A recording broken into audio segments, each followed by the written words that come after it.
Hemos convocado al miembro especialista de Open COVID Perú, Rayi Burgum, quien también ha sido convocado por el gobierno para conformar un equipo y se sincere la cifra de fallecidos, porque Open COVID, a través del trabajo desinteresado de sus miembros, porque ellos realizan un análisis de datos de manera gratuita, todos los días publican información del MINSA, de las direcciones regionales de salud, del SINADEF, y sin meterse mucho en política, han hecho un trabajo primero silencioso, luego un trabajo para tratar de colaborar, ayudar desde cada uno, desde su plataforma al Ejecutivo, y hoy están apoyando también de manera gratuita al Ejecutivo para el sinceramiento de cifras. Lamentablemente, abril se ha convertido en uno de los peores meses, si no es el peor, de la pandemia, en lo que va de la pandemia en el mundo. Bienvenido a PBO, Rayi Burgum, miembro de Open COVID.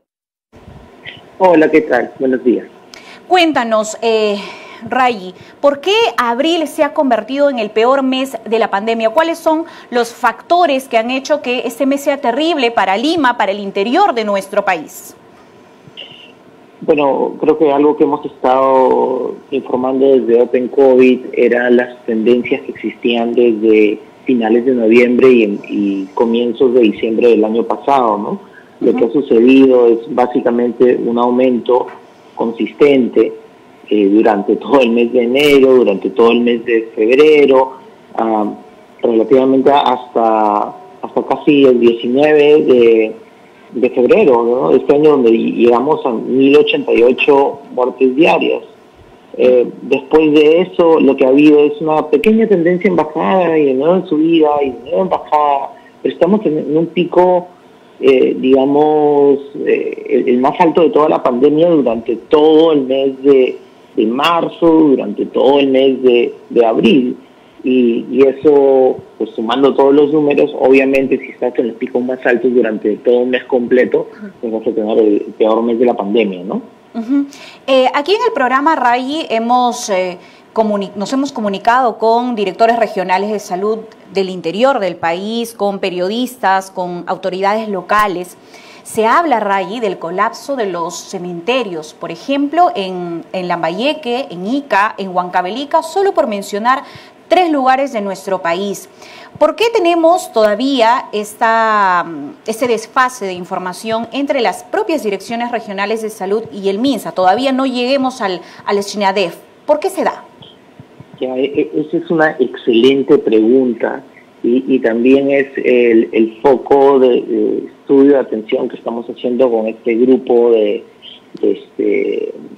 trabajo, ¿no? En la PCM, y justo estamos preparando un reporte para ver ese tema, ¿no? No puedo dar detalles específicos, pero lo que sí puedo mencionar es lo que se sabe, ¿no? Que hay 4 sistemas de información que se utilizan para digamos, hacerle seguimiento a la pandemia, cada uno con una función distinta. Está el sistema de SINADEF, que es el registro de funciones, pero también hay SysCovid, hay NotiWeb, hay varios sistemas, NetLab, y estos sistemas se utilizan en combinación para generar los números oficiales de la pandemia, ¿no? Entonces, hay protocolos que se han definido el año pasado, que hemos continuado utilizando hasta este año, que tienen que ser revisados, ¿no? Y eso es lo que estamos haciendo básicamente con el grupo, y esperamos tener unos resultados antes de final del próximo mes con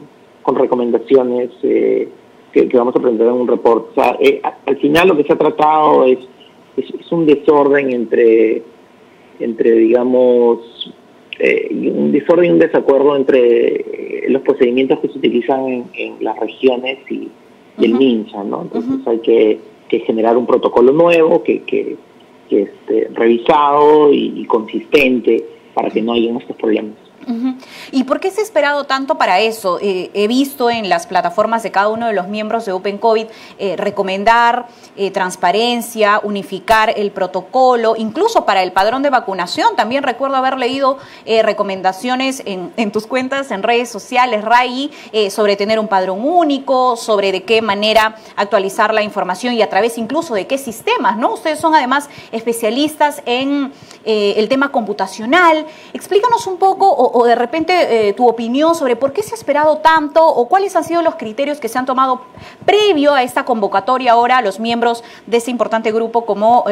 Pueda revisar esos números y verificar lo que se está diciendo es correcto, que hace un match, ¿no? O sea, todo lo que estamos viendo con el SINADEF, todo lo que estamos viendo con los datos de vacunación, todo lo que estamos viendo con digamos, las incongruencias en diferentes números se han demostrado, se han descubierto por los datos abiertos. Sin tener datos abiertos no hubiéramos sabido de nada de esas cosas y probablemente ni siquiera estaríamos teniendo esta conversación actualmente, ¿no? Entonces, esa es como una característica de un país digitalizado, ¿no? Es democracia digital a través de datos abiertos. Y eso como país recién lo estamos aprendiendo. Bueno, yo personalmente, solo para añadir a tu comentario, creo que también es un tema de voluntad, ¿no? El tema de transparencia, no solamente vinculados a la salud, sino a temas políticos, ha sido lamentablemente una mala costumbre de los gobiernos. Sí. No me refiero a este, sino de los anteriores también. Sí, claro. Sí, mira, normalmente por defecto, si la ciudadanía no exige datos abiertos, un gobierno no lo va a hacer, no le conviene tener datos abiertos porque reduce la transparencia, ¿no? Entonces, sí es parte de la ciudad, es un rol de la ciudadanía pedir esas cosas, pedir transparencia, ¿no? Y no pedir transparencia no significa, oye, pónmelo en un portal y enséñame los números bonitos, sino entender que en un país que está digitalizado, los datos abiertos es una señal fundamental de un gobierno democrático. Después sí lo estamos aprendiendo, ¿no? Y es lo que ha causado, pues, en fin, estamos mejorando. De acuerdo. Poco a poco. Ahora, el SINADEF nos da cifras mucho más alarmantes, tiene otra naturaleza el Sistema Nacional de Defunciones, tengo entendido, Rayi, corrígeme si estoy equivocada, es un sistema medianamente nuevo, que no tiene todo el alcance en el territorio nacional, pero las cifras del SINADEF se pueden comparar con algún otro país que tenga una cifra tan alta de fallecidos y ese desfase tan grande con los otros sistemas, proporcionalmente hablando. ¿En dónde está ubicado el Perú si hablamos de cifras de fallecidos de forma proporcional a su población? Sí, bueno, ahí hay un par de temas, ¿no? O sea, para dar un contraste, ¿no? La cifra oficial de fallecidos del MINSA es 61.101 hasta abril 29. La cifra calculada, estimada a través del registro de SINADEF de fallecidos por COVID-19, 166.300. Lo tenemos en pantalla. Sí, casi el triple, ¿no? Entonces, la pregunta es por qué hay esa gran diferencia. Ojo, el SINADEF en sí, que es un registro de defunciones, tampoco tiene cobertura al 100%, ¿no? Exacto. O sea, si vas a Lambayeque o Madre de Dios, hay defunciones que son registradas con un papel, ¿no? Papel y lapicero, con un certificado que no está digitalizado y llega a digitalizarse a veces hasta un mes o 2 meses después. Entonces, los números de SINADEF en sí también son un subregistro. La gran diferencia, bueno, pues se debe a los cálculos que ya he mencionado, las diferencias entre otros países. El Financial Times tiene un estudio que ellos revisan cada 20 o 25 días, donde básicamente miran los registros de defunciones de otros países y hacen cálculos similares para comparar esos subregistros, ¿no? Y lamentablemente siempre estamos en los top 3 y no estamos en el número 1 cada vez que se actualiza ese subregistro, ¿no? Esa es la realidad.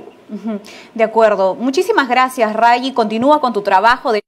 Hoy tienes una agenda complicada y agradecemos además que tengas la buena disposición y tus compañeros también de Open COVID de responder ante la prensa. Lamentablemente no es una característica de los gobiernos, tampoco de ese gobierno responder a la prensa cuando hay preguntas incómodas respecto, por ejemplo, al sinceramiento de cifras, aunque se ha tomado un paso importante que ha sido convocar, por supuesto, a Open COVID. Muchísimas gracias, Rayi. Gracias. Hasta luego. Arranca tu día con el magazine más dinámico del Perú. Noticias, entrevistas, efemérides, política, espectáculos y todos los deportes, las eliminatorias al Mundial, la Liga 1 y la Champions. De lunes a sábado de 6 a 10 de la mañana por Willax Televisión y por TVO Radio 91.9 FM, la radio con fe. Los astros te serán propicios en TVO. Por Facebook, Twitter y YouTube. Suscríbete y activa las notificaciones. A veces es difícil elegir qué mascota tener. Gato. Perro. Gato. Pero para elegir tu lote... Facilote. Obvio. Porque comprar tu lote es facilote. Elige cómo. Ingresa a terreno.pe o llámanos al 616-9009. Centenario.